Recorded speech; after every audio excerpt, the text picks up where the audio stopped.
developments. And so, yep, so Jim and Monica, they kind of actively participate in the policy lab, which I run, and they nominated their project to be one of the demonstrator projects. So should we begin with Filippo? Okay. Hello, guys. Thank you, Darren. Thank you, everybody. I am Filippo, co-founder and managing partner of Plus Value. Plus Value is an advisory company specialized on innovation and innovation and sustainability strategies for corporations, and working also with large public sector organizations, in particular the European Commission.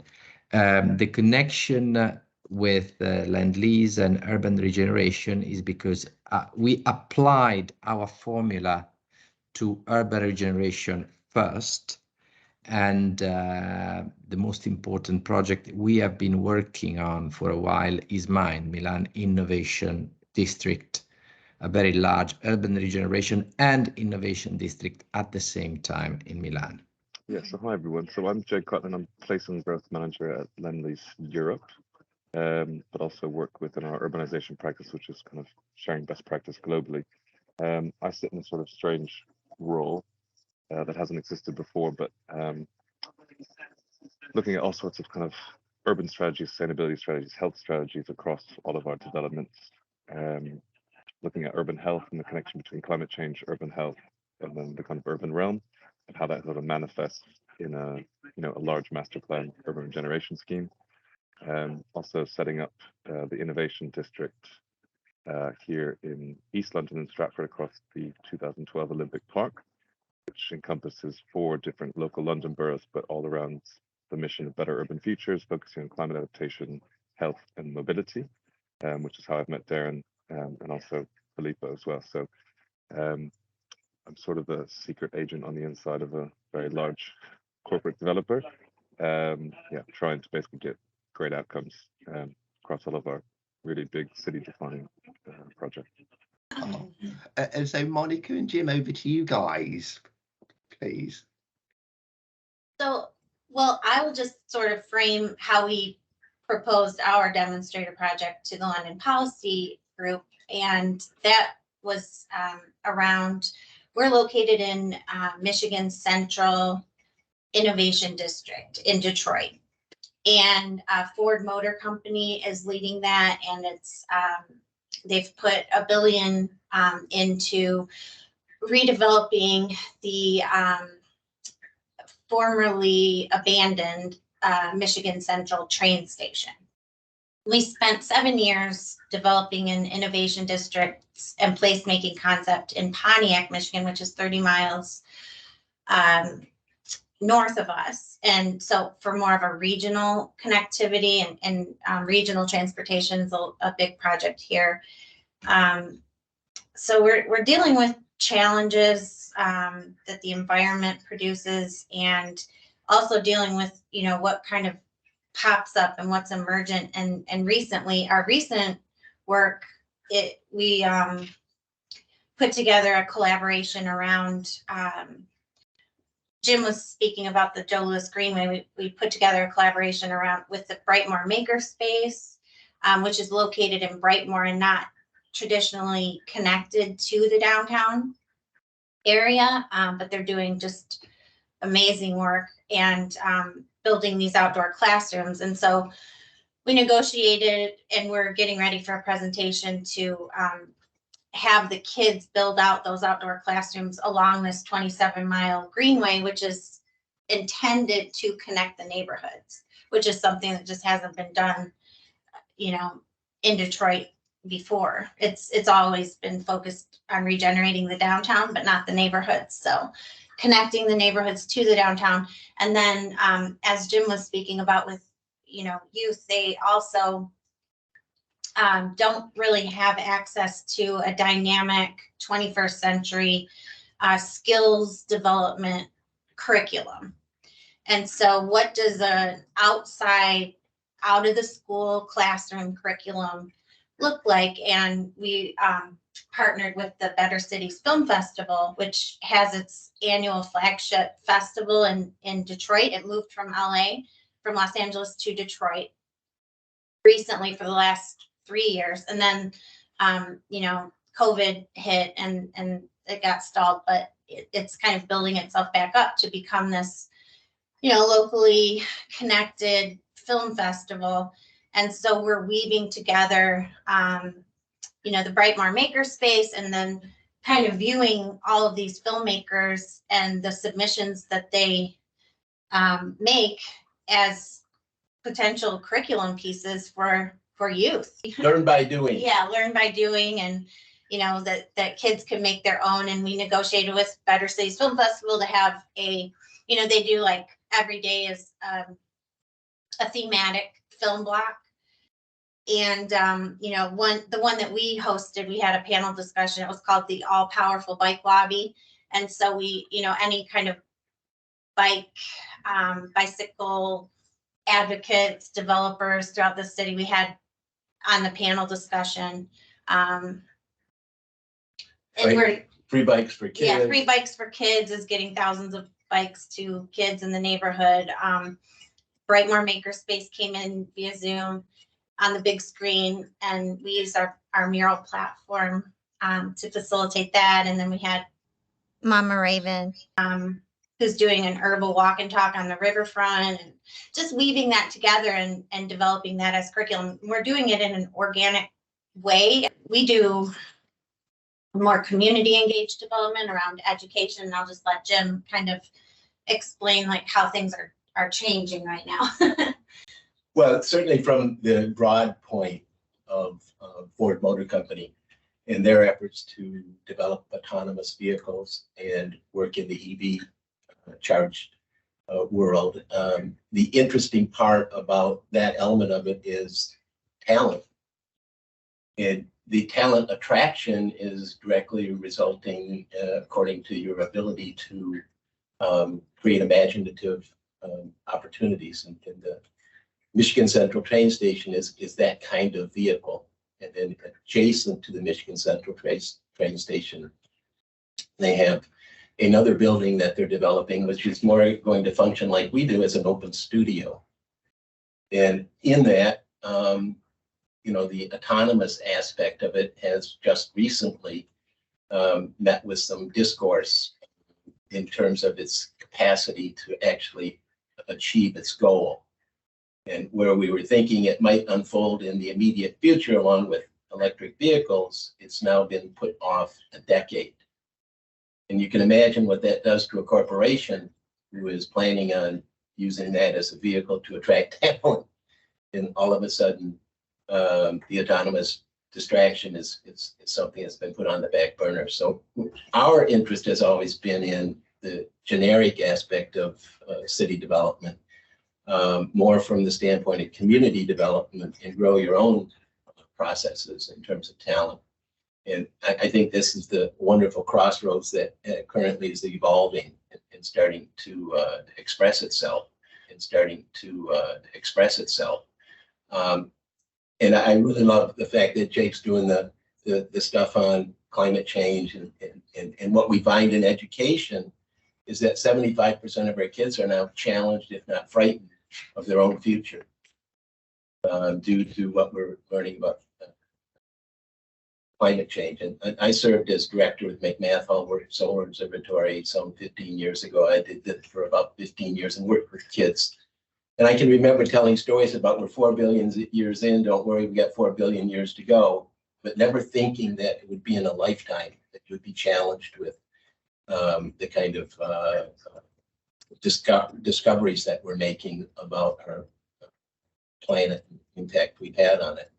So we have developed a curriculum, if you will, that I think addresses some of those fears from a health and wellness point of view. So crucial, I think. If kids are walking around frightened about their future, that's a unique situation, given the world that's threatening in so many other aspects. It's almost crucial that we have some kind of developments within the context of health and wellness. And and something that gives them some comfort about our abilities to address these issues. Even as young minds beginning to formulate, constructs, if they don't have the information from which to draw conclusions that are healthy and framing a future that they can identify, then something's wrong with the situation. So we're working very diligently, and I was just explaining earlier with Darren about our greenway situation, which is a very healthy environment. We have a greenway that is opening up. It's 27 miles around the city of Detroit. And that's a project that's already built about 50 million into it, and it's probably going to be another 50 million over the next 5 years, 10 years to finish the 27 miles of concrete as a greenway. What we've been describing to some of the city leadership is ways in which to engage youth in the development of the greenway. We often hear about talking about students as the future, and yet we don't include them in the future. And usually we try and develop it for them and miss the mark. At least personally, in my experience, we miss the mark. And so that's a little bit about what we think is very important in terms of a large city, which has heretofore been very, how should I say, exemplar in some cases in terms of being the home of the automotive industry, and yet has lived its course and now finds competition worldwide and globally that forces one to rethink the whole equation. We can't be a one trick pony here in the state of Michigan and be all based on automotive. And I think young minds, currently we're an opt-out state. 60% of our people, of our best and brightest, leave the state. Something's wrong with that picture. You can't do that for too long before you don't have a state.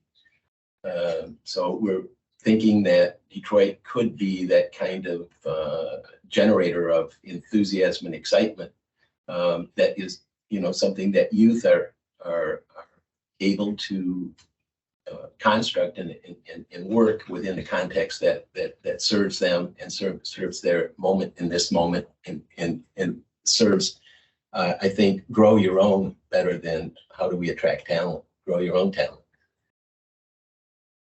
It's a bottom up. It's what we love about London Policy Lab and the bottom up approach to, circular problems.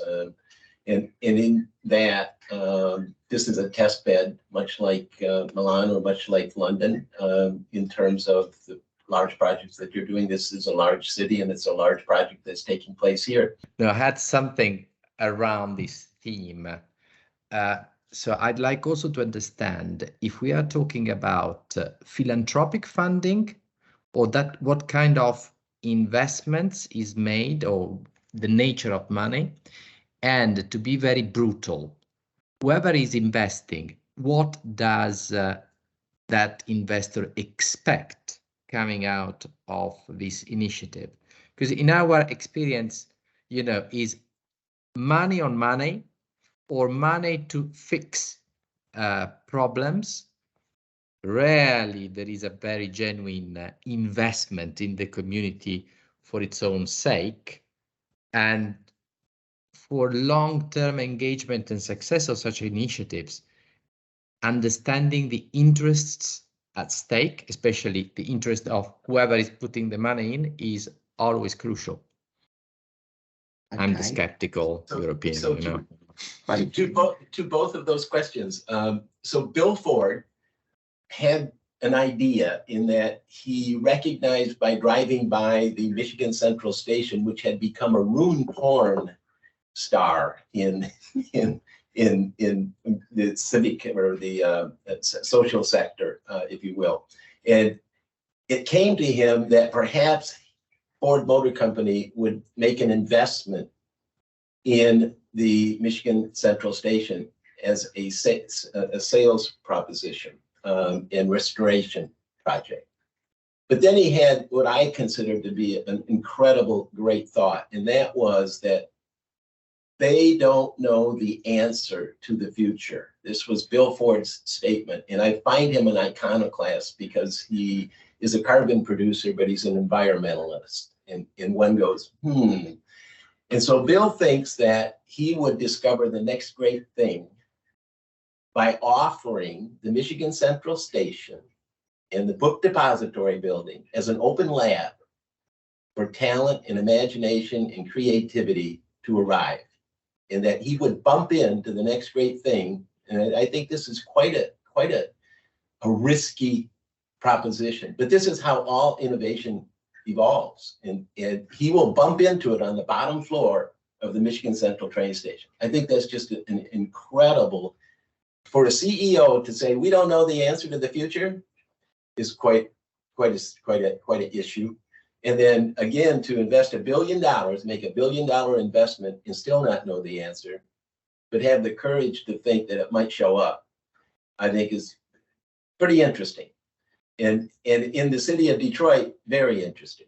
And if we go back to the history of Ford, and it started with his great-great-grandfather and how he came to Detroit, and he vested in creating the automobile and more importantly, the line for assembly, the assembly line. And his first company folded, and his second company was successful, and he moved it to Dearborn. And here he is 100 years later, going to reinvest in the city of Detroit, which is the automotive capital of the world.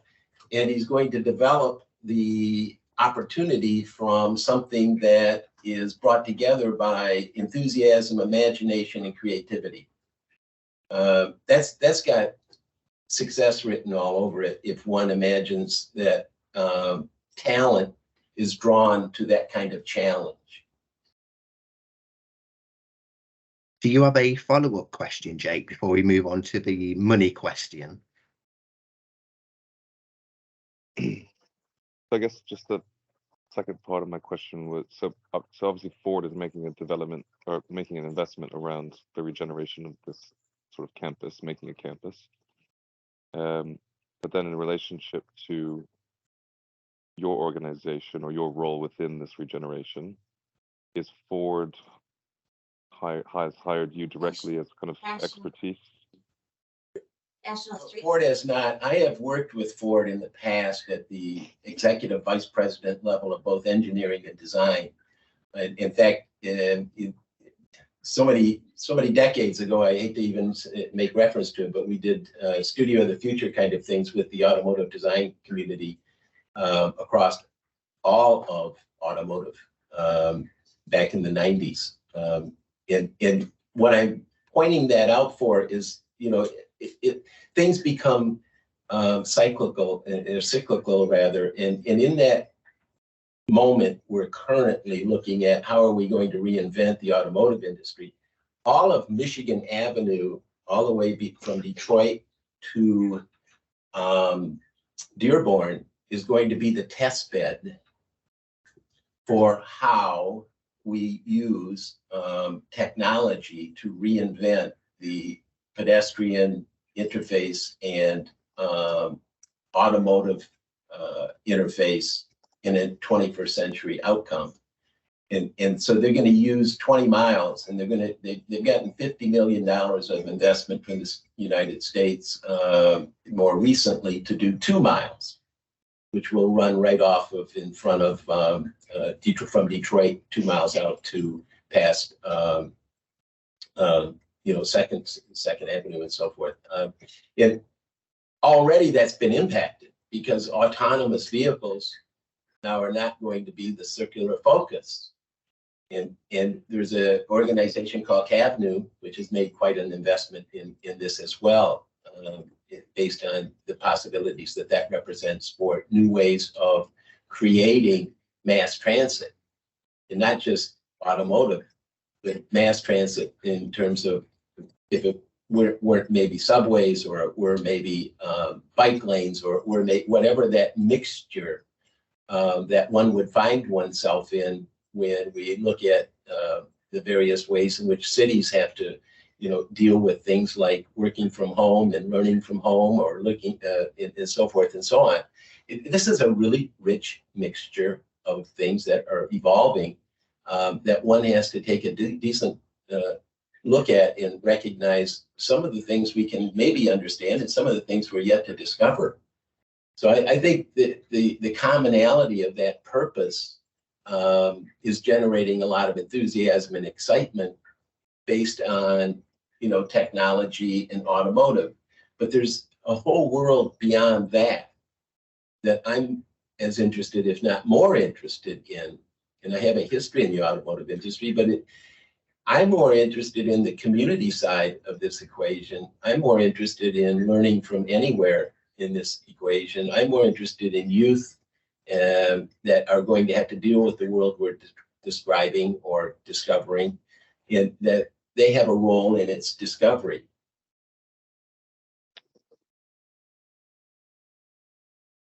Agreed. So I'm just trying to understand a bit further, just in terms of so both of you work for PHINCO, correct? Correct. So then I guess I'm just trying to understand the relationship between Ford's $1 billion investment into a campus, and then I guess where your work sits within that. Is there a connection, or are you guys kind of separate at the moment? There is a connection. Not to interrupt, but there is a connection. As I said, a historic connection. But more interestingly, the effort on behalf of Ford has stalled a bit because of some things that have taken place. The COVID thing, and then we have the situation that is developing with autonomous being tabled, and there's a bit of a stall. Otherwise, we'd be over at the book depository building, because that's an open lab, and it was supposed to open in the fall of this year. Then it was supposed to open in December of this year, and now it's the spring of 2023. So what does that tell you? It tells you that something is causing them some concern. I would also suggest that we're perhaps looking at a recession, and I'm sure that's causing them some concern. Just as an example of, we're talking about money, they had to write down $2.7 billion and get rid of a good deal of stuff that was rolling around on the streets around our studio here as driverless vehicles. Sorry to interrupt you, Jim, and just to clarify, really, from my understanding as well, so going back to the 1 billion Ford investment, so just to clarify, have you been commissioned by Ford, or subcontracted by a third party, or are you working outside of that 1 billion independently of Ford? We're working outside. We want to create value so that it can be brought inside, and if that turns into some kind of arrangement with Ford, that would be great, but that's not our intention. Our intention is to create value on behalf of the community, and more importantly, on behalf of the education factor. And then my follow-up question before you kind of address Filippo's questions. So what is your leverage into that decision-making process in which that 1 billion is being spent and governed? So how can you ensure that the voices of the community is actually heard where it needs to be? That's absolutely a great question. And I would say the naturally occurring opportunities that are available, we've been doing community work in both in Detroit and Pontiac for 20 years. So we know where the real story is and who the real leadership is. Leadership's a funny thing in underserved communities. They don't go around talking about it. And so in 5 years, you might be able to discover who the leadership is. They don't wear any labels. 10 years more like it. 15 years before you're going to have a relationship. And I love people who come in, on a Friday and go, what we're going to do. No, you're not. You wouldn't even know where to start or who to talk to. So we feel real comfortable about that element of it. And what I think is the driving force here, besides, the investment and the dollars and the buildings and all of that, and there have been billions put into the riverfront.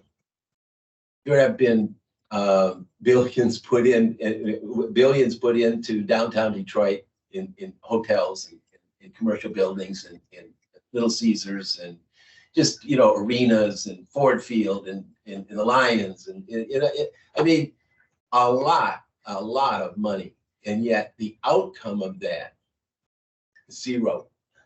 Okay. Zero. I mean, your brain does a flip flop when you talk about money. What should have done? I mean, just Dan Gilbert alone and Rock Financial and what they've invested to rebuild, and this is over a decade. We're approaching 15 years from the point at which they said we're going to save Detroit. And I want to tell you, when work from home came, and General Motors is in the biggest building in downtown Detroit. General Motors is in the Renaissance Center. in the Renaissance Center. They sent everybody home for work from home. And here we had done campus marches, and it was generating, and it was exciting, and there was a lot of people. The day that they sent them home, it was a ghost town again.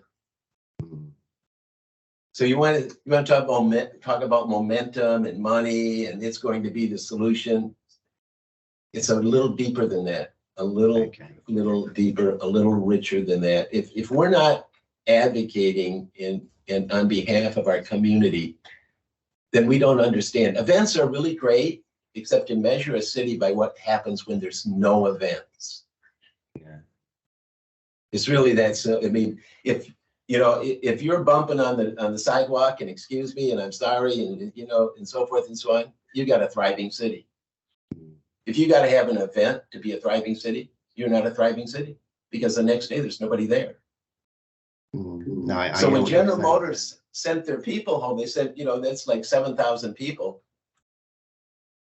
It was immediate the next morning. Here you had all these would-be entrepreneurs and restaurants and so forth and so on, and they're empty.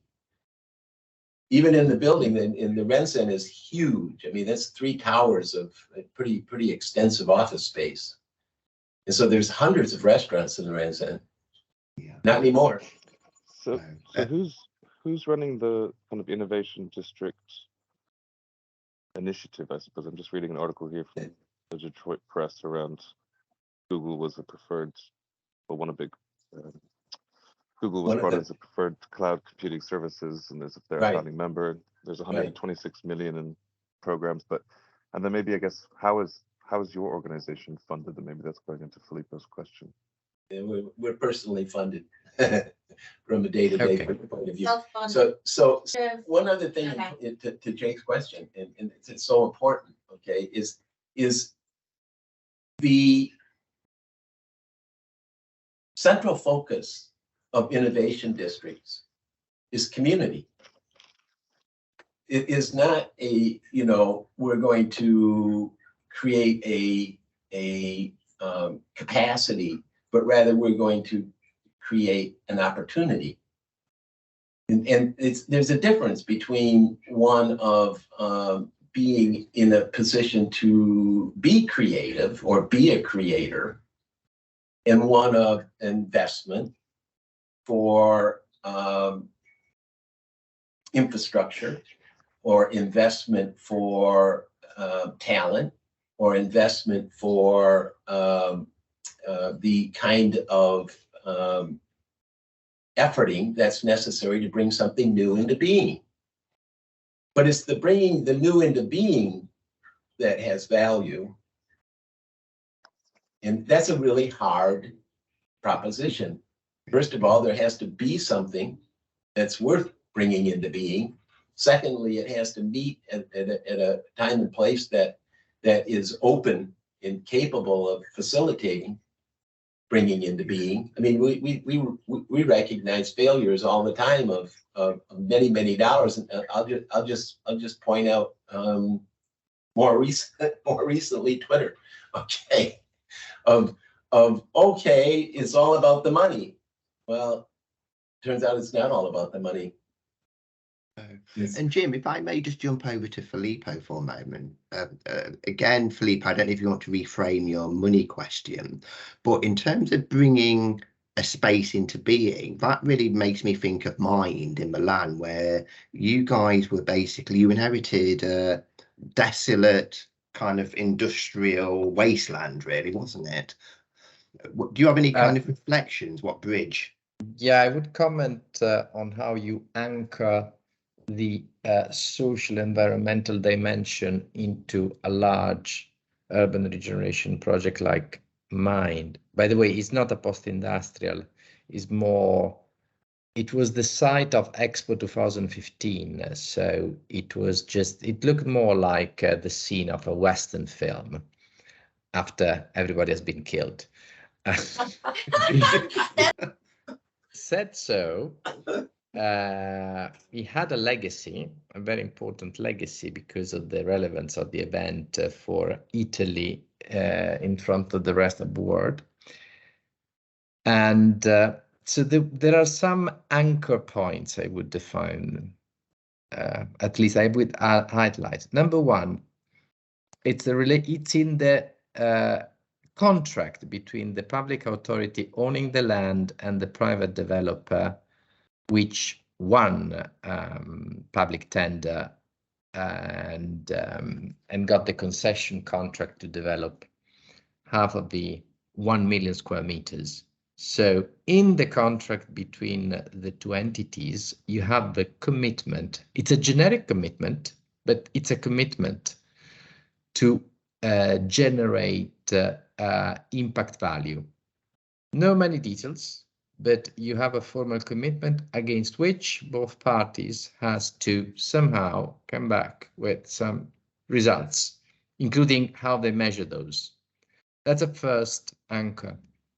The second one, historically, on the site, because of the Expo event, there was a civil society center, perhaps comparable to yours, which has been in the site since the even before the exhibition, and it was the coordinating body of all the volunteering activities, from engaging the children to all kinds of social groups and issues, you know, protection of the environment, animals, engagement of the neighborhoods, you name it. So the physical presence of a civil society hub, which is per se a formally registered organization, membership body gathering many other civil society organizations, is a reference point. I would say it has not always been very effective, but sometimes just being the voice of the collective is enough to create the right space.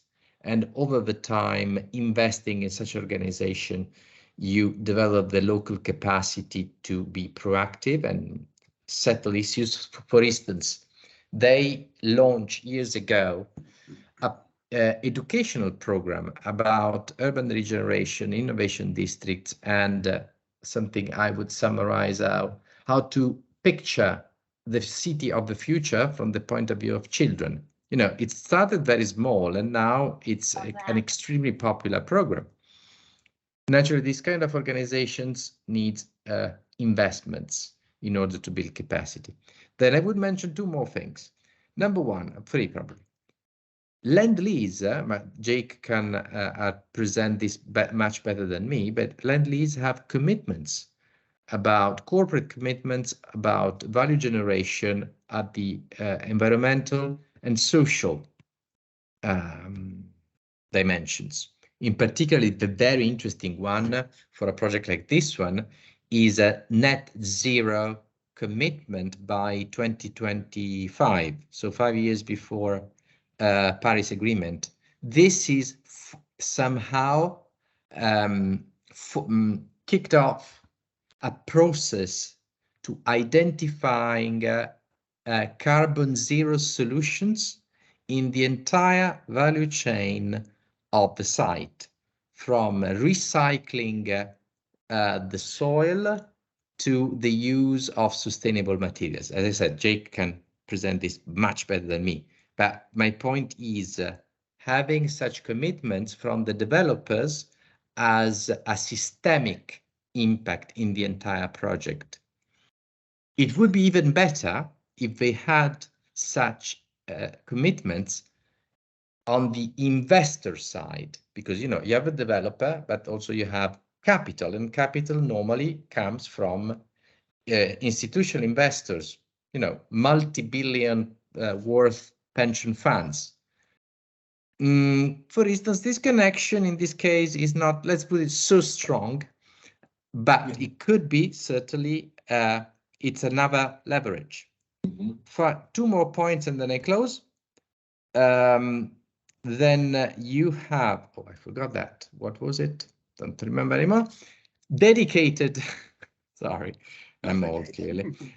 You have dedicated investment programs. So it's not the real estate investments, but more like venture capital fund, which to accelerate the development and deployment of clean tech or social impact solutions. Think about education, health services, or clean tech, so environmentally effective new solutions for the site. Again, that's interesting because it's a way to attract and get universities, innovators, entrepreneurs, but also venture capitals to work together, and using sites like urban regeneration as, a test bed, a playground, it depends. Finally, there are also some dedicated programs, and I will be happy to share with you some materials for you to read and to compile, as you prefer, on how do you call it? Activation, site activation. It's not something I work on, but I just heard about it. Activation, so they are dedicated programs for something that you stressed very well. A place like, for instance, Mind will take 10 years to develop. It's a very long time.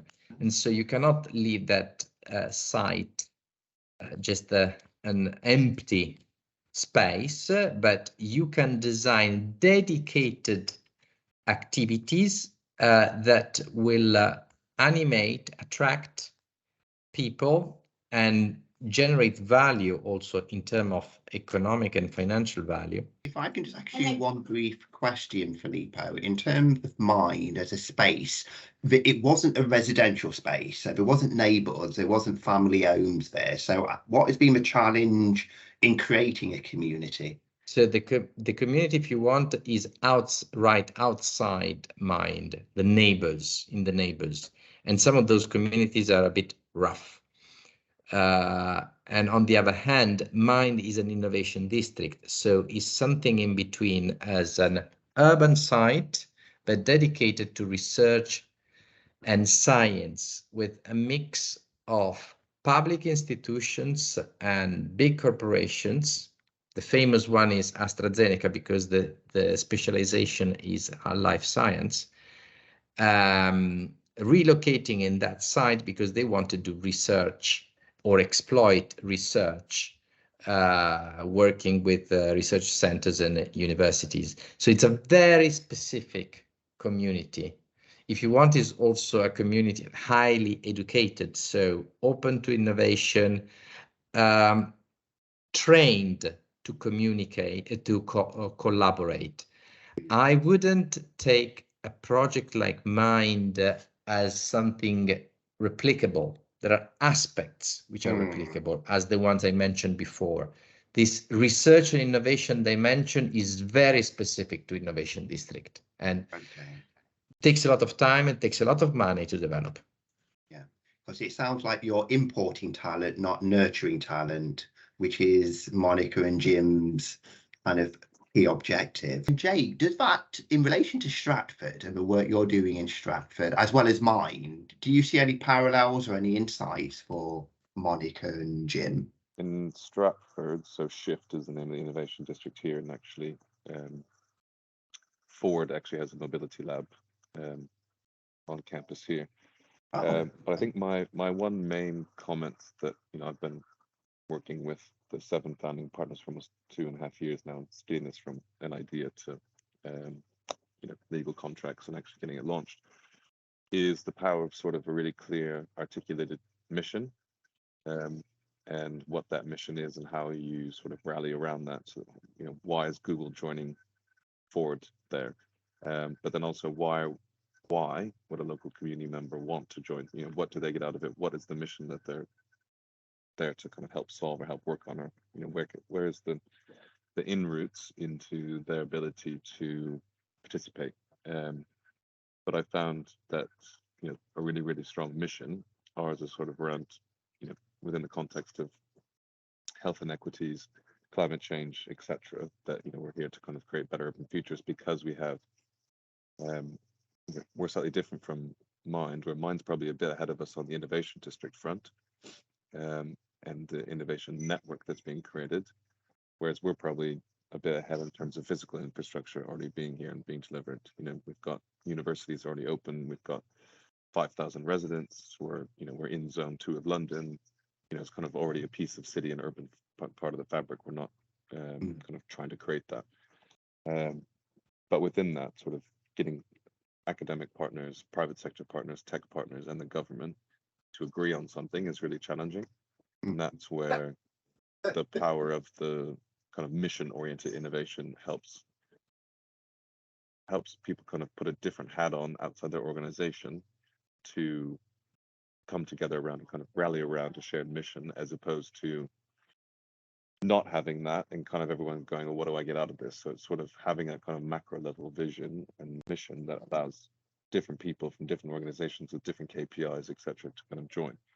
And at the same time, we're also doing a sort of inclusive, everything's going through an inclusive lens, which is, there's already been a lot of work since the Olympics on community groups, getting networks of citizen scientists up and running. Darren, you've done some work on this, but basically, you know, we know air pollution is a big problem, but then if you talk to a local community member, or mom says, actually, air pollution is a really big problem on this corner where I get the bus with my daughter. Okay, well then actually a localized solution to the challenge of air pollution at all is, okay, we need to focus on this street corner in a local area, and there might be lessons that we can extrapolate out from there.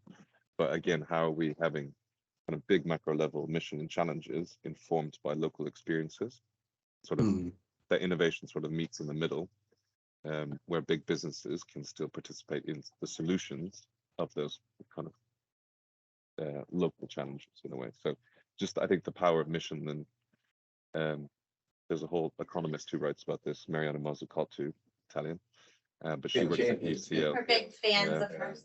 Yeah, so that's, and UCL is a part of our founding members. So yeah, just the power of the mission to get everyone in a sort of designed by democracy way, challenging, but we've got there, and it's all because of having a really strong mission.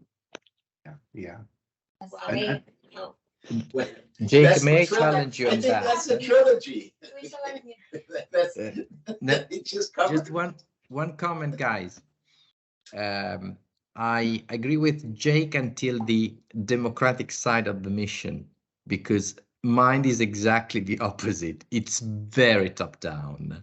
There is, so let's be honest, at least between us, Chatham House rules, but it's very top down, meaning that it was set by government and then somehow embraced by the private sector partner, Lendlease, but also by the other top guys, but is not really a bottom-up enterprise, and the democratic participation is very limited.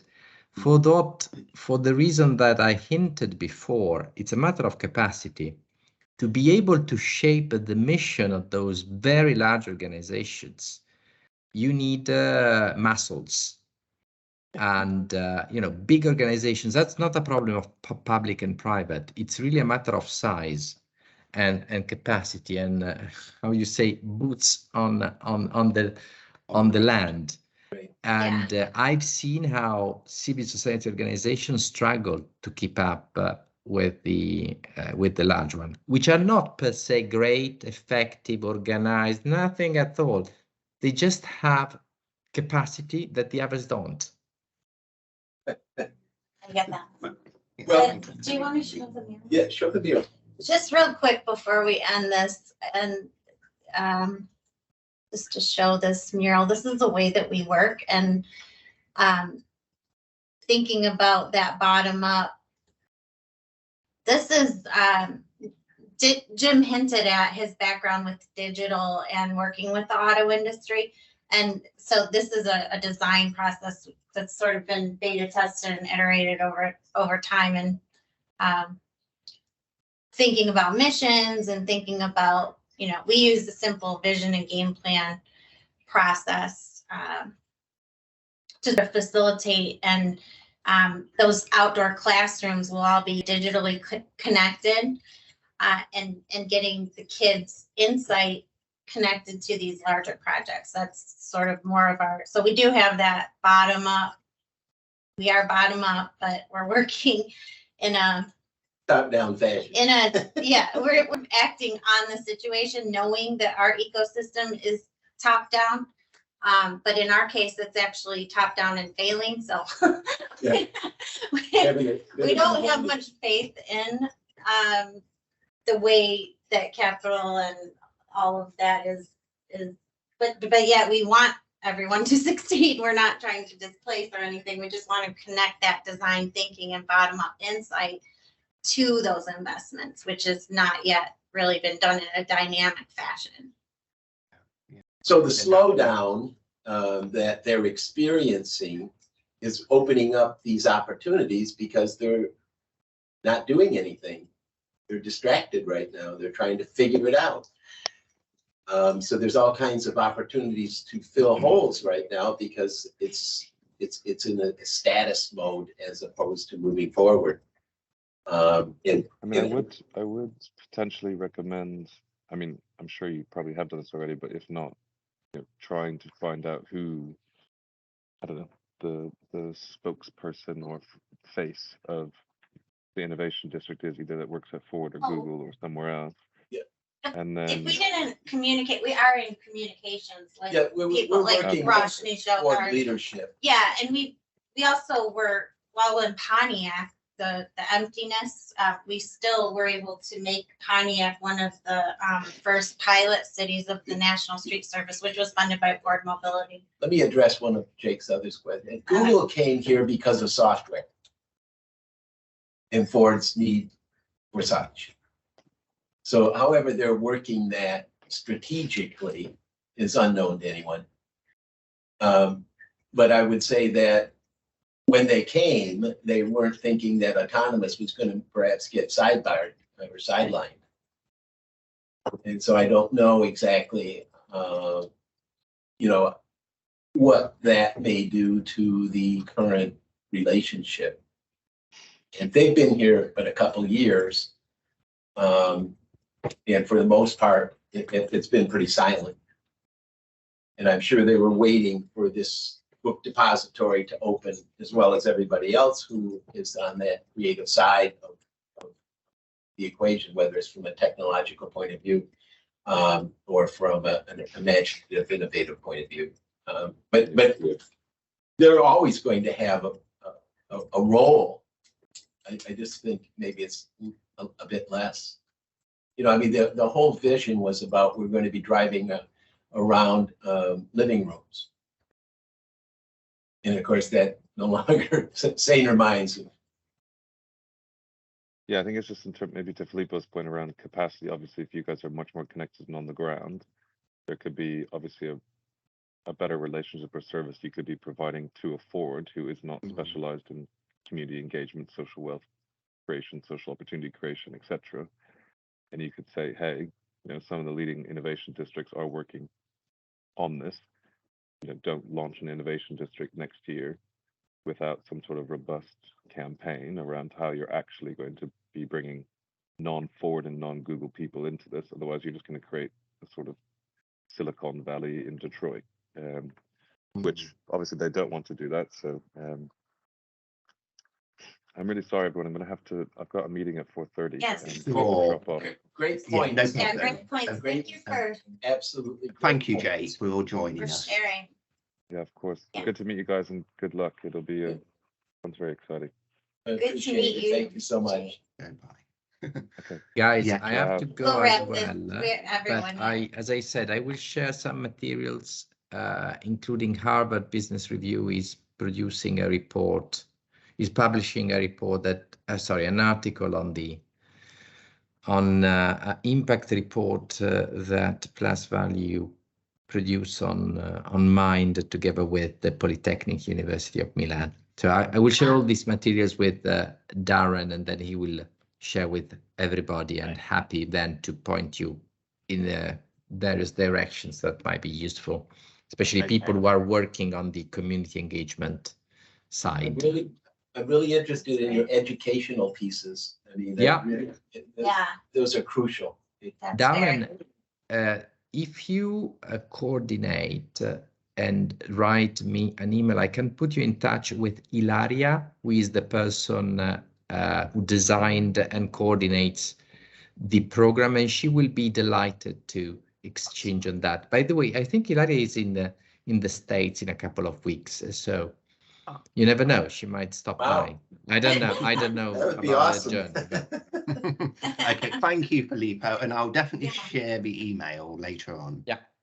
Okay. Perfect. Thank you. Thank you so Thank much, you, Darren, Filippo. It for was great organizing to- it. Bye, guys. Thank Yeah. you. Bye. Thank you. Appreciate it. Bye. Filippo. Goodbye. Goodbye. So I'm Bye-bye. going to disappear Thank you. also, Jim Okay. and Monica, but I hope you found that conversation useful. Two great guys, I thought. Are you kidding? Yeah, if very cool. the leadership has not seen this kind of conversation of what we talked about. It Yeah. is not happened yet in Detroit. It's Not not. happened. Not happened. Yeah. Yeah. And Yeah. I want to keep that in mind, because we're going to get this opportunity to get in the front end of this thing. Yeah. We've already been offered it. They told us it'll be when they hire the director, so it'll be in the first quarter of next year. Okay. And we would like to think we could invite that conversation. You've got time. So in relation to that slump in activity you've mentioned and the lack of momentum, Right. use that as an opportunity. Yes, exactly. Yeah. Exactly. You know, Just shake it takes things up. 5 people to change the world. 5. Yeah. Okay, but you Yeah. gotta find them. Okay, Yeah. well, we found 3 more. Well, I mean- on that note, I'm going to say goodbye to you, and Okay. I'll obviously share an email, and I'll put you in contact with Jake as well as, well, you've got their email addresses Yeah. actually, haven't you? Mhm. Yep. But I'll just send an alert to remind them to share what they need to share with you. Awesome. Wonderful. Thank you so much, Darren. We'll My see you at pleasure. the next This is gonna policy be, lab. this is gonna be huge. I Mark my believe words. so. I Small believe so. things become great things, okay? Yeah. That's how it works. Yes. They do. All right. Okay. Bye for now. Peace. Right for now. Goodbye. Have a great day.